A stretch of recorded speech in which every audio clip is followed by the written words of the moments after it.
அஸ்ஸலாமு அலைக்கும் வரஹமத்துல்லாஹி வபரகாத்துஹு. அல்ஹம்துலில்லா. எல்லோரும் எப்படி இருக்கிறீங்க? நல்லா இருக்கிறீங்களா? அல்ஹம்துலில்லா, நானும் நல்லா இருக்கிறேன். இன்றைக்கி நம்ம வீடியோவில் ஒரு சிறப்பான தொழுகையை பற்றி நம்ம பார்க்க போகிறோம். ரொம்ப ரொம்ப ரொம்ப சிறப்பு மிக்க தொழுகை. கண்டிப்பாக மிஸ் பண்ணாமல் ஸ்கிப் பண்ணாமல் வீடியோவை ஃபுல்லாக பாருங்கள். உங்களுக்கு முக்கியமான ஒரு தொழுகையை நான் இன்றைக்கி சொல்ல போகிறேன். இந்த தொழுகையை நான் பல தடவை தொழுது பலனடைஞ்சிருக்கிறேன். நம்பிக்கையோடு நம்ம தொழுகும் போது நம்மளுடைய பிரச்சனைகள் தீரும். இரணத்தை அல்லாஹ் அதிகரித்து கொடுக்குறான், கடனையும் நீக்கி கொடுக்குறான். நம்ம ஒவ்வொரு நாளும் ஒவ்வொரு விதமான தொழுகை, ஒவ்வொரு விதமான வஜீபாக்களை நம்ம பார்த்துக்கிட்டு வரோம். அதில் இன்றைக்கி கடன் நீங்கள் பெறுவதற்கும் இரணம் விரிவாகிறதுக்கும் நம்ம ஒரு தொழுகையை நம்ம தொழுகிறோம்.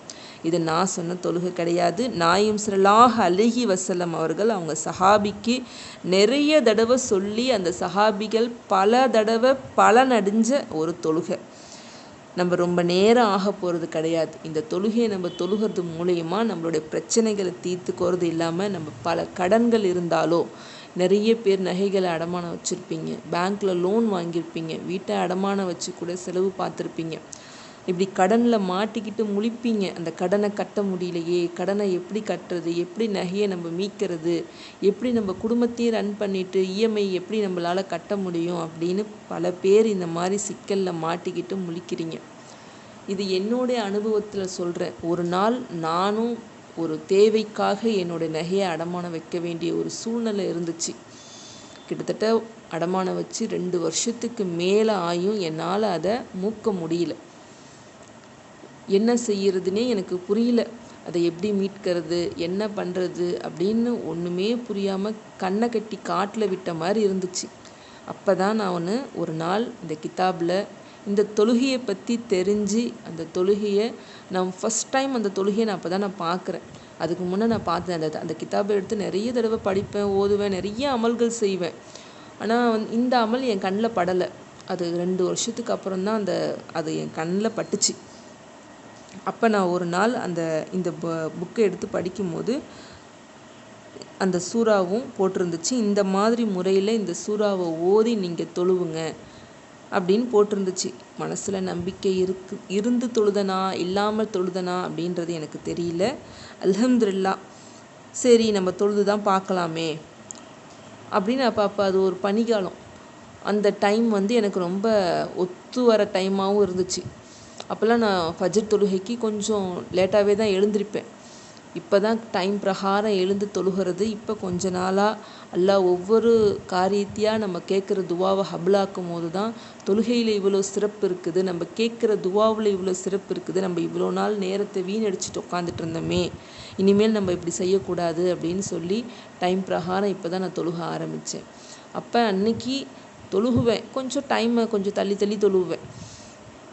சரி, அந்த தொழுகையை நம்ம அன்றைக்கி டைம் பிரகாரமே, அன்றைக்கி அல்லாஹ்வுடைய நாட்டை இருந்துச்சோ என்னமோ, அந்த டைம் பிரகாரமே அல்லாஹ் எனக்கு மொழிப்பை கொடுத்தான். அதை இந்த நேரத்தில் தான் தொழுகணும்னு கூட எனக்கு தெரியல. இன்னும் சொல்லப்போனால் இந்த தொழுகையை நம்ம ஃபஜ்ருக்கு அப்புறம் தான் தொழுகணும். ஃபஜ்ருடைய பாங்கத்துக்கு அப்புறம், தொழுகைக்கு அப்புறம் தான் இந்த தொழுகணும் அப்படின்னு கூட நான் முழுசாக தெரிஞ்சுக்கல. ஆனால் அந்த தொழுகையோட நேரன்றது அதுதான். நான் ஒரு குட்டாம்பாக்கில் தான் ஃபஜ்ர் தொழுது முடித்தோடனே கொஞ்சம் நேரம் உட்காந்து செலவாத்து ஓதிட்டு உடனே என்ன பண்ணேன், அந்த தொழுகையை தொழுதேன். கரெக்டாக 10 நாள் தான் தொழுதுருப்பேன். 11ஆவது நாள் நான் பேங்க்லேருந்து என்னோடய நகையை மீட்டுட்டு வந்துட்டேன். அப்படி ஒரு அல்லாஹ் எனக்கு ஒரு ரஜக்கை கொடுத்தான். அப்படி ஒரு பரக்கத்தை அல்லாஹ் எனக்கு அன்னைக்கு கொடுத்தான். 10 நாள் முடிச்சுட்டு 11ஆவது நாள் நான் லுஹூர் தொழுகிறதுக்காக தக்பீர் கட்டினேன். இன்னும் உங்ககிட்ட நான் இந்த ஆடியோ ரெக்கார்ட் பண்ணும்போது என் கண்ணு முன்னாடி அன்னைக்கு நடந்த சம்பவம் என் கண்ணிலே அப்படியே தெரியுது.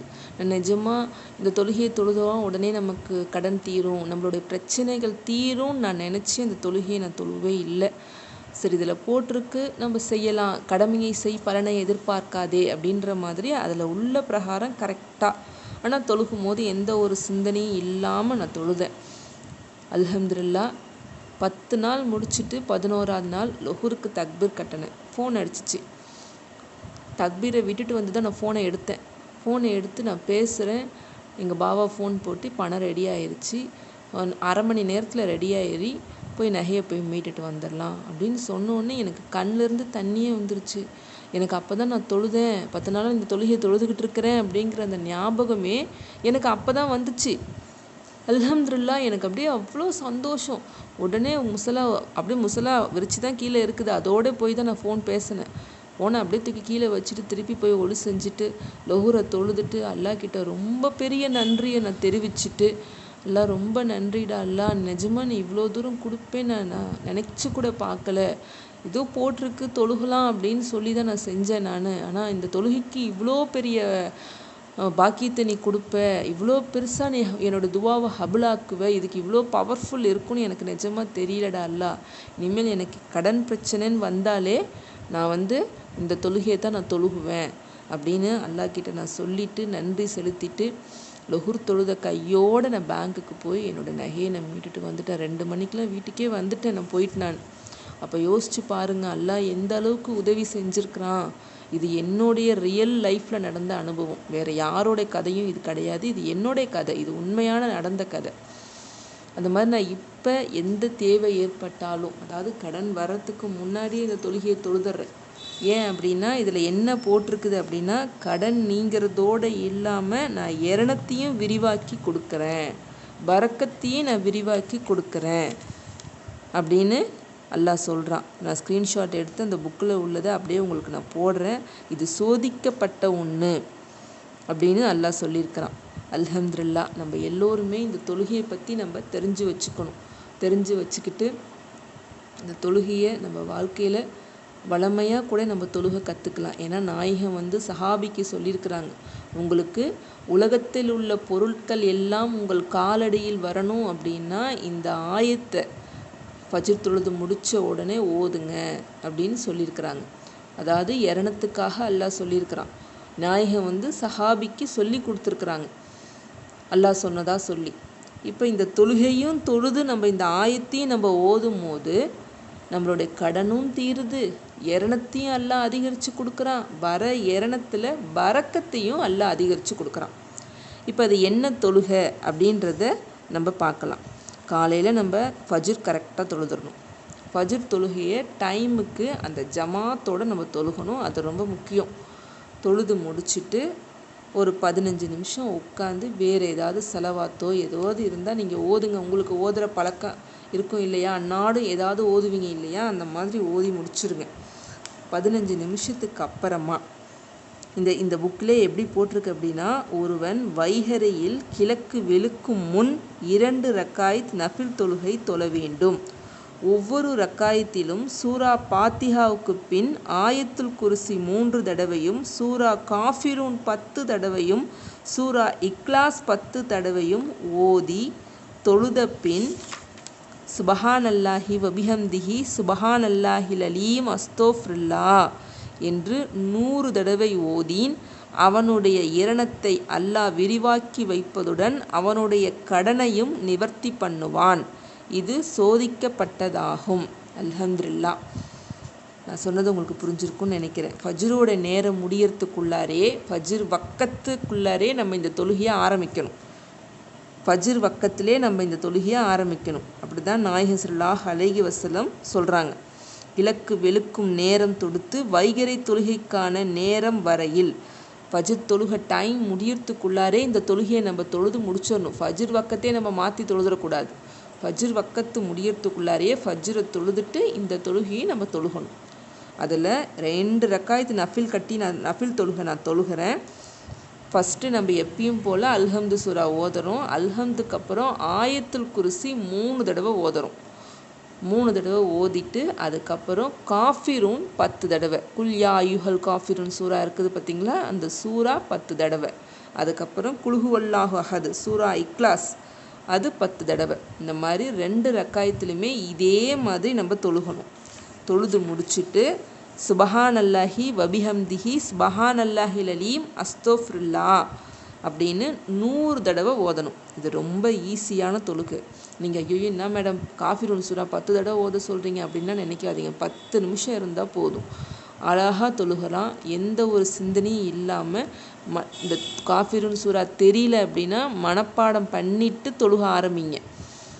ஈஸியான சூறா தான், ரொம்ப சின்ன சூறா தான், நம்ம தொழுகையில் அன்றாடம் தொழுகிற சூறா தான் இது. தெரியல அப்படின்னா மனப்பாடம் பண்ணிக்கோங்க. இக்லாஸ் சூரா நமக்கு எல்லாருக்குமே தெரிஞ்ச ஒரு சூறா தான். ஆயத்துல் குர்சி நம்ம தினமுமே தொழுகையில் ஓதி நெஞ்சில் ஊதக்கூடிய ஒரு சூறா தான். இதை நான் சொன்ன அந்த எண்ணிக்கைப்படி நான் ஸ்க்ரீன்ஷாட் எடுத்து போடுறேன். அல்ஹம்துலில்லாஹ் பாருங்கள். இதில் உள்ளபடி அந்த 2 ரக்காயத்து தொழுதுட்டு சுபஹானல்லாஹி வபிஹம்திஹி சுபஹானல்லாஹி அலீம் அஸ்தக்ஃபிருல்லாஹ் 100 தடவை ஓதுங்க. இன்ஷா அல்லாஹ் அல்லாஹ் உங்கள் கடனையும் நிவர்த்தியாக்கி கொடுப்பான். அதோட இரணத்தையும் கையில் அதிகரித்து கொடுப்பான், பரக்கத்தையும் அதிகரித்து கொடுப்பான். கண்டிப்பாக இது ரொம்ப சோதிக்கப்பட்ட ரொம்ப பவர்ஃபுல்லான துவா. ஆனால் டைம் தான் ரொம்ப முக்கியம். இந்த டைமில் இந்த தொழுகையை தொழுகணும், அதுதான் ரொம்ப முக்கியம். கண்டிப்பாக எல்லாரும் ஓதுங்க, எல்லாருமே இந்த தொழுகையை தொழுவுங்க. கஷ்டப்படுறவங்க கடனில் இருக்கிறவங்களுக்கு இந்த வீடியோவை ஷேர் பண்ணுங்கள். என்னோடய வீடியோ பிடிச்சிருந்துச்சுன்னா ஒரு லைக் பண்ணுங்கள். இந்த மாதிரி வீடியோ நிறைய வேணும்னு நினச்சிங்கன்னா என்னோடய சேனலை சப்ஸ்கிரைப் பண்ணி வச்சுக்கோங்க. இந்த மாதிரி நிறைய நம்மளோட சேனலில் வரும். ஒவ்வொன்றும் சோதிக்கப்பட்ட ஒன்று, அல்லாஹ்கிட்ட சீக்கிரமாக பதில் கிடைக்கக்கூடிய ஒரு விஷயத்தை தான் போடுறேன். இன்ஷா அல்லாஹ் நம்ம தொழுகிற முறையிலையும் நம்ம கேட்குற துவாவிலையும் அதை சரியான நேரத்தில் கேட்குறது மூலயமா தான் அல்லாஹ் நம்மளோட துவாவை ஏற்றுப்பான், நம்மளுடைய பாவங்களை மன்னிப்பான். பாவங்கள் மன்னிக்கிறதுக்கும் நான் ஏற்கனவே வீடியோ போட்டிருக்கிறேன், அதையும் பாருங்கள். பார்த்துட்டு ஒவ்வொன்றா உங்களுடைய வாழ்க்கையில் கடைப்பிடிங்க. நம்மளோட பிரச்சனைகள் அத்தனையும் தீர்ந்து அல்ஹம்துலில்லாஹ் நம்ம நல்லா இருப்போம். அந்த நம்பிக்கை எனக்கு இருக்குது. அதே மாதிரி அந்த நம்பிக்கையை நீங்களும் வளர்த்துக்கோங்க. உங்களுடைய துவா ஹபலாகணும்னு சொல்லி நான் அல்லாஹ்கிட்ட துவா செய்கிறேன். என்னுடைய துவா ஹபலாகணும்னு நீங்களும் துவா செய்யுங்க. அஸ்ஸலாமு அலைக்கும் வரஹ்மத்துல்லாஹி வபரகாத்துஹு.